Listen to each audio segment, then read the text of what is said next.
If you have your Bibles, we're in John chapter 6. John is the fourth book of the New Testament, so it's easy to find. We're looking in, we're continuing a series, I guess we should say. I said last week, just as a reminder of this, is that we began the year just saying, hey, let's look at the book of John, because John is a guy who saw Jesus face to face. This is really helpful because everyone in this room, you live in a world that everybody you know, including yourself, has an opinion about Jesus. And those opinions are, they're not all in agreement, as tends to be the case about opinions. Everyone has one, and so they're not always in agreement. And so if we're going to say, like, as followers of Jesus, we follow that Jesus, we want a good look at who he is. And so we're using the Gospel of John to do just that. And so we've spent the year off and on taking different seasons, different bites out of John, trying to figure out who this Jesus is, and does he know us? Does he accept us? And what we started last week is, if Jesus is as good as he says that he is, as good as the world says that he is, with the promises that Jesus claimed to make, those are really good news, but does he have the authority to come through on it? Now, this is where we really need to be careful, because it's not one of those really like fun things to think about, like, yes, the authority of Jesus. I've been wanting to ponder that for a while.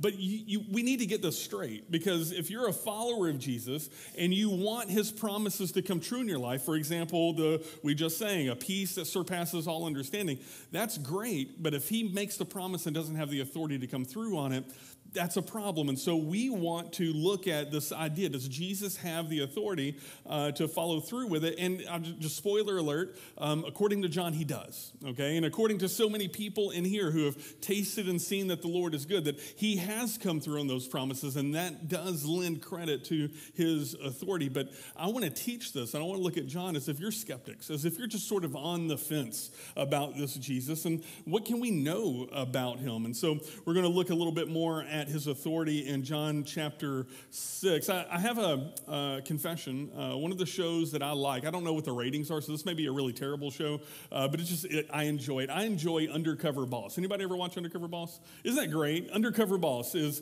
like the CEO of Subway puts on a fake beard or whatever, and he shows up, and it's always, to me, and maybe it's because I know it's a fake person or with a mask or disguise, it always looks really, really bad. Like, it looks like nobody would fall for this, and yet everybody's like, I don't know why this camera's following Bob around, but it's his first day on the job, and so we're gonna let Bob be filmed on his first day of the job.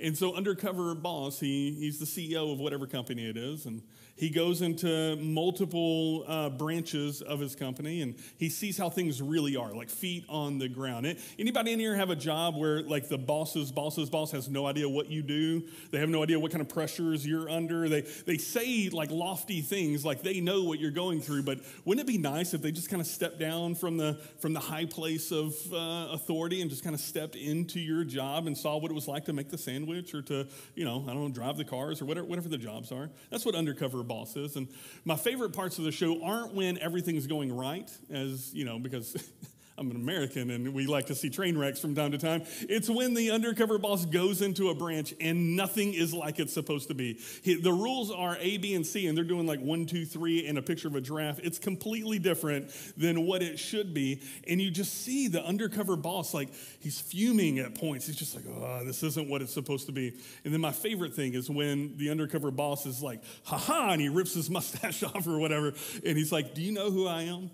You're fired. And we're bringing this person in. When they get so fed up with how things are, they can't help but kind of flex that authority a little bit. Not in a power grab move, but in a sense of, like, I have the power to do something about this. I'm going to do something about it. The gospel is a very good parallel to that undercover boss. If Jesus is who John says that Jesus is, he is the creator of the universe who's chosen to put on flesh, to become human like you and I, to live in this world that is broken and not as it should be, and then just say, I am the CEO. I am this person. I have this authority. I'm going to make this right. we, I think just as humans, maybe, if maybe it's an American thing, maybe it's just all of humanity, we celebrate when people use their authority well. We like it. This is why we call the police when we need help. This is why we, call the fire department when they need help. There was a wreck I was a witness of probably 2 weeks ago. Everybody was fine, but it looked kind of scary. Someone turned into a unprotected turn lane and got T-boned and spun around. The doors were jammed up, and it was a mom and a daughter who couldn't get themselves out. And so me and 2-3 other guys roll up on this. We were there. We saw the whole thing. We run up on the car, and she's like, I can't get out. She wants out. It's hot. This is one of those, we were in triple digits at the time. And it is clear to me that the only way we're getting this door open is we're breaking this window. But do I have the authority to break the window? Also, I didn't have anything to break. I had my walking boot on at the time. I thought about taking that thing off and just beating a window, which isn't good if your pastor's on the news hitting cars with his broken ankle boot. The other guy that was with us, he goes and rips the trailer hitch off of his truck, and he's about to bash the window when the police walk up, and we say, they're stuck. We need someone to break the glass. Do you have a glass breaker? And 2 or 3 police officers go and find it. This one young female police officer, she comes up, she grabs a pocket knife and didn't ask a question. She just starts smashing windows, breaking it open, got the kids out. And this is what I loved about it, is because she was an officer who understood, not only did she have the authority to do something in that moment, but she had the responsibility to do something. And we, on the other hand, were just like, I think it's time. Do we have the time? We celebrate appropriate uses of authority, but we are also incredibly skeptical of authority. We look at institutions, and this is more of a modern age thing. I think our parents and maybe the generation before that were very trustworthy of all the institutions, but who here says, I 100% trust the government? Anybody? Who here loves politicians and thinks they have every best interest of you in mind?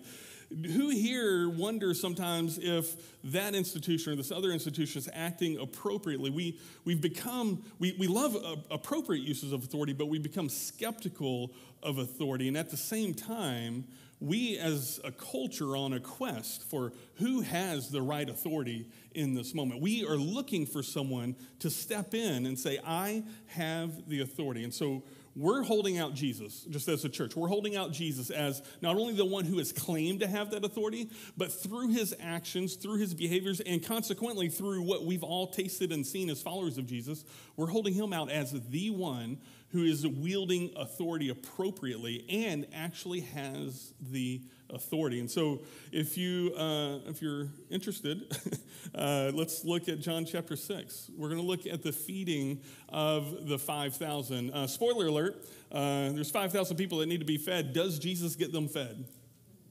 Yes, okay. And so if you've been around church for any period of time, if this is your first time opening the Bible, maybe you don't know the feeding of the 5,000 story. But for most people, they've heard this story. And so in our head, we do what we tend to do. We fast forward to the punchline, right? And it's like, oh, this is Noah in the ark. So he's going to survive the flood. We fast forward to the end.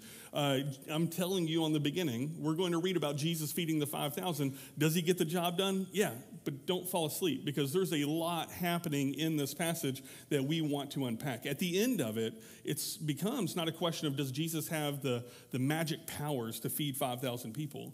It is, does he have the authority to follow through with what he says? Let's read it. Let's see how far we get. Chapter 6, verse 1. What we would have just finished reading last week is this whole moment where Jesus gives this speech explaining to them what his authority is, that his authority is, as the Son, is delegated from the Father. So like a king sending a dignitary ahead of him, Jesus has been sent into this world, and he wields the authority, the power of Yahweh, according to his words at the end of chapter 5. And so verse 6 begins with, after this speech, Jesus went away to the other side of the Sea of Galilee, which is the Sea of Tiberias. The Sea of Galilee has another name, and it's funny to me, like some people they're real skeptical that the Bible is historically accurate. You need to do, if you are of that breed, you're like, hey, I don't know if I trust the history of the Bible before we talk about the facts. I just want to highlight, when it calls Sea of Galilee the Sea of Tiberias, that just started happening in the lifetime of Jesus. Before Jesus' generation, they just didn't call it Tiberias. It changed names in that moment. John is like highlighting that. He seems to know. And so Jesus leaves Jerusalem, and he goes to the other side of the Sea of Galilee. Now, like you, when I read this the first time, I was like, oh, okay, well, we're just changing scenes. We went from the temple in Jerusalem to the other side of the Sea of Galilee. It never occurred to me how far that is. Like, what kind of distance did Jesus travel? From that speech that he gave in the temple, he heals a man on the Sabbath. He gives a speech about it when they question his authority. And then Scripture says, and then he went to the other side of the Sea of Galilee, on foot, because he doesn't have a Ferrari. How long does it take to get that far? Well, I looked at it. It depends on which side of the Sea of Galilee that he got, but let's estimate it. It's about a 100-mile journey. 100 miles Jesus travels in just that one sentence. It would take about 20 miles a day, so you're looking at about 5 days of travel that John just sums up in this phrase, and then he went to the other side of the Sea of Galilee. Jesus just has this mic drop moment in the temple, just the chapter before. Everybody's jaw is dropped. It doesn't resolve it in any way.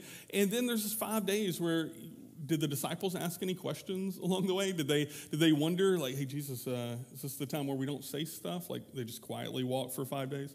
I don't know, but it's important for what we're about to read that it's been a minute of this happening. Verse 2. And it says, and a large crowd was following him because they saw the signs that he was doing on the sick. John, if you remember from the last time we opened this book, John does not like to use the word miracles. In fact, I didn't check it before I walked up here. I'm pretty sure the word miracle is nowhere in the Gospel of John. He prefers to call them signs because it's not so much about how powerful Jesus is, it's about what they point to. If you were here last week, you'll remember that Jesus told them, he said, hey, I'm going to do greater things than what you've even seen so far so that you may marvel. He seems to think, Jesus seems to think that what he's going to do is going to cause people to marvel, to look on with amazement. And as we said last week, that Greek word has the added meaning of to begin to speculate about what these things mean. John wants you to begin thinking right now, does Jesus have the authority? And so he's going to begin doing signs to point towards that. And so he has this large crowd following him because he was healing the sick. If you know of a guy who can heal cancer, you might want to keep him around, right? You might hang out with him a little bit just in case you get a phone call from your doctor. You got the guy who can heal you nearby. So hey, that guy healed some people. Let's follow him around. It says in verse 3, Jesus went up on the mountain, and there he sat down with his disciples. Now the Passover, the feast of the Jews, was at hand. And so the picture we're supposed to get is Jesus does the mic drop thing in Jerusalem. He walks 5 days. He gets to where he's going, and just crowds of people are following him. He gets up on this mountain, and he just sits down with his disciples. Hey, you 12 guys, sit down. It's time for me to teach you. And then you have like the paparazzi crowd just kind of like breathing all the air, like looking on. There's a large group of people that are trying to get in on like, who is this Jesus? They're watching. They are doing exactly what Jesus says. They're beginning to speculate. Is he who he claims to be? And it says that Passover was on its way. I just want to make a couple of observations. Everybody in here is kind of in a different place spiritually, like where they are as they're following the Lord. Some of you you've doubled down on it. You are all in. We're going to talk to you for sure in a moment. Some of you you're skeptical. You're on the fence. Maybe you're in the crowd and you're just like, I'm interested. I hope that Jesus is as good as they say he is because I really need something that good in my life. But Jesse, if I had to be honest, and this might be the way you would say it, if I had to be honest, every time someone made a promise to me that was too good to be true, it turns out it wasn't true. And you've become a little leery about this Jesus. That's the crowd that's following him right now. And they're wondering, can he come through with what he says? Now it says Passover is on its way. Passover, we need to paint this picture of what Passover is, because I don't know if any of you are Jewish, and not many of you are, you may not know what Passover is. Passover is an ancient festival that the entire nation of Israel would have followed, and it's followed every year. It happens every year, and people just travel from place to place for this festival. It goes all the way back to the Old Testament. It goes all the way back to Moses. If you remember any of your Old Testament, or if you watch the cartoons, Moses goes to Pharaoh and says, "Let my people go." Pharaoh says no, and then there's this big moment. There's a lot of death. There's a lot of violence, and there's a Passover moment that the angel of death passes over the children of Israel and rescues them, and they leave Egypt and they wander out into the wilderness where God is telling them, wander out into the wilderness towards the promised land, towards the land that they're sitting in this moment. And so when Jesus, or when John says that, hey, Passover is on its way, they're beginning to think of this festival.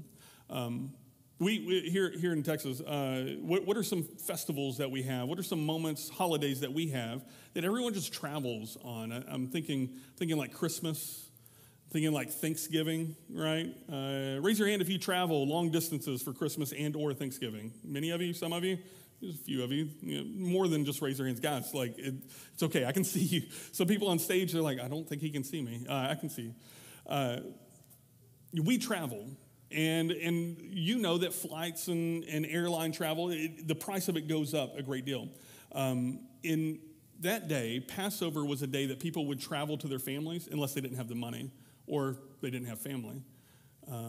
Many of them would try to get to Jerusalem on this time, because Jerusalem is like the Mecca. Even today, if Passover is scheduled, you try to get into Jerusalem. There are no hotels available. It's just always been a tourist moment. And so what John has done so far is Jesus does a mic drop moment in Jerusalem a week before Passover. And then while people are traveling for Passover towards Jerusalem, Jesus and his people are going away from Jerusalem. And he ends up in this area where a crowd has surrounded him. Who would be in that crowd? It would be people that didn't have family to go to for Passover, or people who were too poor or indigent or unwell. These are all the down and outs. These are all the people that are living in the promised land, but they're really wanting to see something good happen. Where is God right now? They would probably wonder. They're in a land celebrating a moment where they were released from bondage, but they're in bondage from Rome right now. Let me just put it to you here in 2023. If you live in America with the American dream, but your money isn't quite going the way that it should, and things aren't quite the way that you wish that they were, and you're just like, when is somebody going to fix this big glaring problem? The promise isn't matching my situation and my feelings right now. When is someone going to do it? You would fit very well with that crowd that decided to join Jesus on the side of that mountain, because they're wondering the same thing. Where's the good? Maybe Jesus has it. So they're speculating. They're wondering. So if you go to your Nana's house or somebody's house and food is their love language, you show up. Even if you show up unannounced, what's Nana going to try to do? She's like, my Nana, she's scrambling an egg. That woman scrambled egg. I don't know how many dozens of eggs she would go through in a week. If you just like, hey, can I talk to you for a minute? Yeah, let me scramble you an egg real quick. It's just, okay. That's just what you do. Because food, he's like, we got to get food out. Jesus looks, it's like Passover is coming. We got to get food out. So he starts asking questions. How are we going to feed these people? Verse 5. Lifting up his eyes then, and seeing that a large crowd was coming toward him, Jesus said to Philip, "Where are we to buy bread so that these people may eat?" Verse 6, John lets us know what's in Jesus' mind. He said this to test him, for he himself knew what he would do. And you are all living in the future. You're like, yeah, we know what he's going to do too. We know what Jesus is going to do. But Jesus says this to test Philip. There's a tradition. I don't know if you've ever been to a Passover Seder. It's called a Seder. I've been to a couple. I don't know how old this tradition is, but there's a tradition that may be as old as Jesus in this moment. There's a tradition that when it's time for the Passover, you're kind of going over the stories. You're talking about Moses, you're talking about what happened. But about halfway through, there's this game that they play with the kids where they hide the bread in the house, and it's like a scavenger hunt, okay? Hey, how fun would this be? They hide like a loaf of bread, like under a chair or in a closet or something, and you tell all the children, like, well, we can't finish Passover until somebody finds the bread. Who's going to go find the bread? And all the kids are like, it's me. And so then they go find the bread, and whichever kid turns in the bread gets the prize. And I don't know what they get. Maybe they get some dirty bread. Maybe they get some money. It's pretty fun. I wonder, I've always wondered this, like, is Jesus riffing off of that? He just turns to his disciples like, who's going to find the bread? How are we going to feed these people? But he said this to test him. So Philip answers, verse 7, Philip's answer to this problem. You ever face a problem that's a little bit too big? Like, I know the problem. The problem is we don't have food. But the solution, how do I figure it out? Philip's answer is this: 200 denarii worth of bread would not be enough for each of them to get a little. Philip looks around. There's this big crowd. 200 denarii is about 8 months worth of paychecks for one person. He's like, Jesus, even if we took 8 months of all of our money and went to go buy bread, it still wouldn't be enough to feed these people. I know the problem. There's some people that need food, and all I see in front of me is the scarcity of what's to come. A lot of us, we're like Philip. We know the problem. We see the problem extremely clear, and then as soon as it's time to find the solution, whatever the problem is, I'm unhappy in my job. I'm unhappy in my marriage. I'm feeling like I'm not enough. We point to the scarcity and we look at it. Even if I had 8 months to work on this, I would never be able to overcome it. Even if I went to the counselor 8 sessions, it still wouldn't fix my marriage. Man, even if I worked an extra shift for the next 8 months, I still wouldn't be able to get out of this debt. We see the problem, and all we do is focus on the scarcity of our resources, the scarcity of our abilities. Okay, so Philip, he just sees the scarcity. So Jesus turns to Andrew, verse 8. One of his disciples, Andrew, which is Simon Peter's brother, said to him, there is a boy who has 5 barley loaves and 2 fish, but what are they for so many? He's a little bit better. He sees a little bit of a solution, but he's still like, what is 5 barley loaves and 2 fish going to do for such a great number of people? A little bit on the scarcity side. If we're Jewish and we're in this moment, we should be flashing back to some really big Old Testament stories. Barley loaves. Like someone came up and said, it's not just loaves of bread, it's 5 barley loaves, which I didn't know what was the big deal about that, except that it's the poorest kind of bread you can get. So it's not just like the good bread, it's the measliest bread you could get. 5 barley loaves.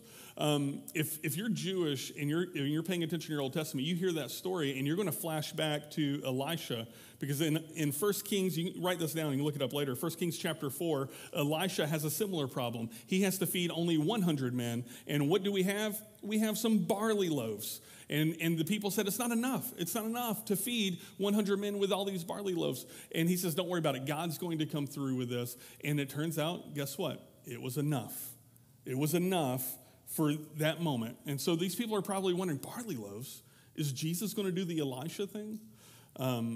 In the Old Testament, of course, they're getting ready for Passover. In the Old Testament, there's all the stories of manna. You guys know about manna, right? The Israelites leave Egypt. They're wandering around in the wilderness, and they're hungry, and they're getting hangry. And what are we going to do? And so it starts raining down bread, little bits of white bread, and they didn't know what to call it, so they called it manna, which in Hebrew means, what is it? They grab it, and they're like, well, what is it? Yeah, let's call it that. Man, big old pile of what is it? Let's eat some what is it right now. So they eat this manna, and the rules on manna are this, is that you can't provide enough food for yourself, but God is going to provide enough food. And you can eat as much as you want, but you can't save any for tomorrow, because you have to trust that God's going to come through again tomorrow with your what is it bread out of the sky. With one exception. on Sabbath, God's not going to rain any bread, what is it, from the sky. And so on Sabbath, you can grab some extra for tomorrow and make some cake or something out of it, and you got something for it. But every other day of the week, you can't have any of it. If you want to read something about this, go to Numbers 11, where the people start grumbling. They're like, oh, I'm so sick of all this bread. And so then there's quail everywhere, and they're sick of it. The people are complaining, and they say, I want some fish. That's what I want. I want fish. Remember when we ate free fish in Egypt? Why am I bringing that up? Because if Jesus has the authority that he says that he has, which is the authority from Yahweh, we should probably expect him to act in a way that kind of resembles the way God acted in the Old Testament. And now he's in a moment with Passover, Moses, kind of reference of Elijah, a reference of manna, and all the people are watching. What are we going to do with these 5 breads and 2 loaves, 5 breads and 2 fish? Jesus says in verse 10, have the people sit down. Just have them sit down. Now, there was much grass in the place, so the men sat down, about 5,000 in number, larger group than Elisha had to deal with. Jesus then took the loaves, and when he had given thanks, he distributed them to those who were seated. He gives thanks for the measliest bread there is. He gives thanks for the scarcity that everybody else sees, like how little this is, and everybody would not be thankful. But when Jesus gives, he gives thanks for it, and then he distributes it to those who were seated. So also the fish. He did the same thing with the fish. As much as they wanted, they ate their fill. And when they had eaten their fill, he told his disciples, gather up the leftover fragments that nothing may be lost. Just whatever's left. So they gathered them up and filled 12 baskets with fragments from the 5 barley loaves left by those who had eaten. And so when he gets to this space, he has accomplished in the scarcity, he's brought abundance. Just a couple of thoughts about it. One is this the way that God would act? And so, the manna, that kind of checks out, the 5 barley loaves. But hey, what about that whole rule? You can't save the manna for the next day. That applies here. Is Jesus going to act in a way that's different than God the Father? It depends on what day this is right here. It depends on which day of the week this is.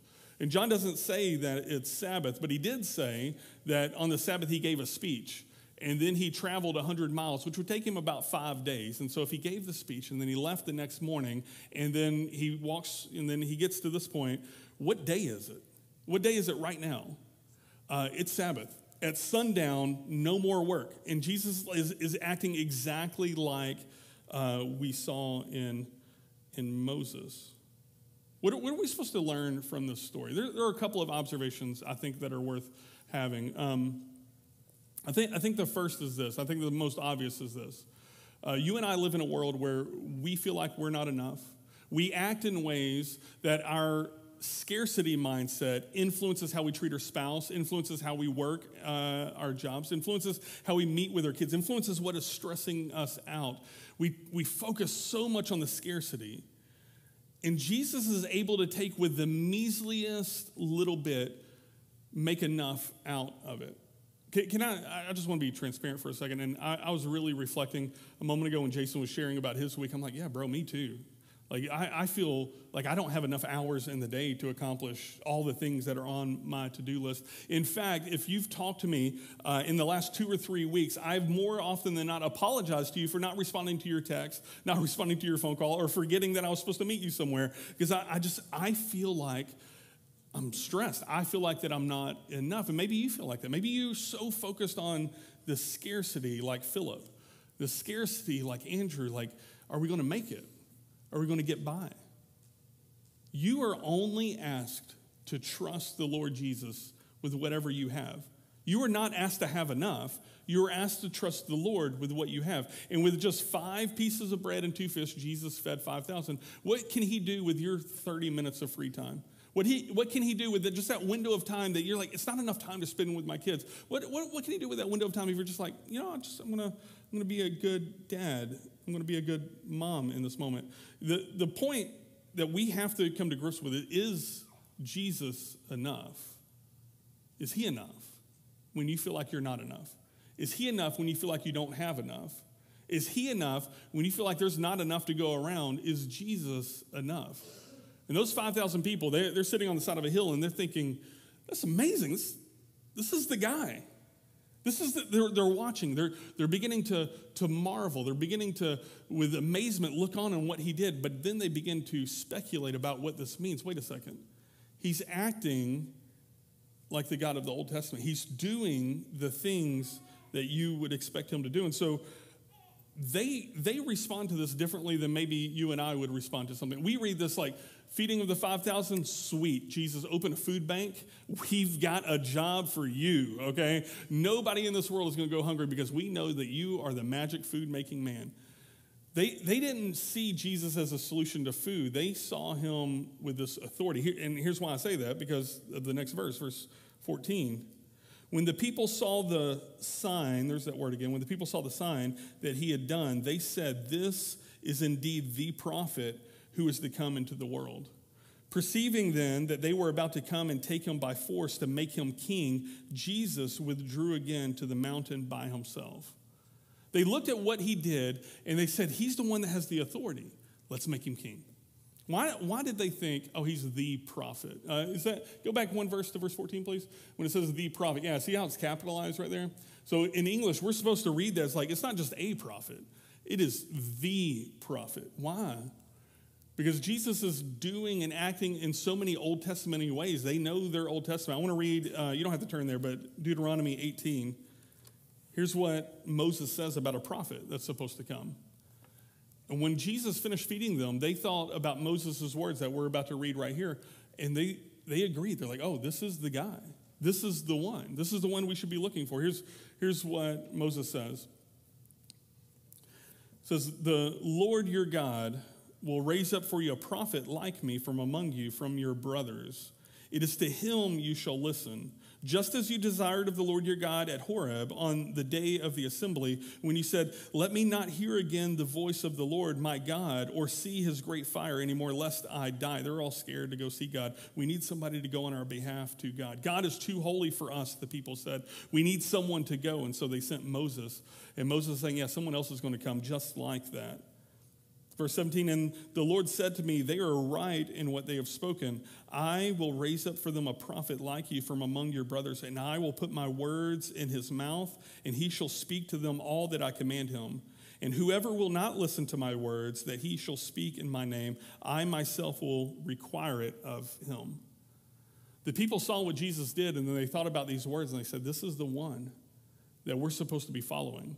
This is the one who's speaking on behalf of God. This is the one that God warned and said that if we don't do what he says, it's going to be required of us. Listen to me real quick. If you're like trying to figure out what the big deal is about Jesus, the big deal is this, is that if we follow him, we get the life that he offers. But if we don't follow him, the Lord is going to hold us accountable to our actions, to our behaviors.